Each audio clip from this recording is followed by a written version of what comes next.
Black ફિલ્મોવાળી ગાડી, જેમાં ભારતીય જનતા પાર્ટીઓના પટ્ટા લાગેલા છે અને અંદર દારૂ પીધેલી હાલતમાં અસામાજિક તત્વો બેઠેલા છે. ખુલ્લેઆમ લોકોના ઘરોમાં ઘૂસી પૈસા આપીને ભાજપને મત નખાવા દબાણ કરી રહ્યા છે.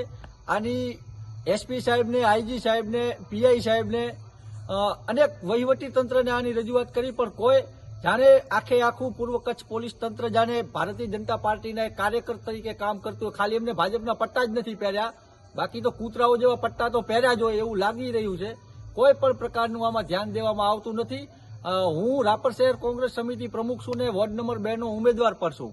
મારા ઘરની બારે મેં રાપર પોલીસ સ્ટેશનને, એસપી સાહેબને, આઈજી સાહેબને બધાને જાણ કરી કે આવી રીતના બ્લેક ફિલ્મોની ગાડી જાસૂસી કરી રહી છે, અમને ડિસ્ટર્બ કરી રહી છે, હેરાન પરેશાન કરી રહી છે, આમની ઉપર કાર્યવાહી કરવામાં આવે. અને રાપર તાલુકા બારેની ગાડીઓ છે. હાલે રાપરમાં આચારસંહિતા લાગેલ છે, તો તાલુકા બારેના લોકો અહીંયા કઈ રીતના રાત્રિના આવી રીતના ફરી શકે? એટલે ડિસ્ટર્બ કરે છે, હેરાન પરેશાન કરે છે અને ખુલ્લેઆમ પૈસાનું વિતરણ થઈ રહ્યું છે. એમાં પૂર્વ કચ્છ પોલીસ અને ખાસ કરીને પૂર્વ કચ્છ પોલીસ વડા એસપી સાહેબ આમાં પૂરેપૂરો સહકાર આપી રહ્યા એવું સ્પષ્ટપણે દેખાય છે. કારણ કે કોઈ પણ કોલ ઉઠાવતા નથી. કોઈ કોલ ઉઠાવે ક્યારે ભૂલે ચૂકે તો એનો કોઈ રિસ્પોન્સ નથી.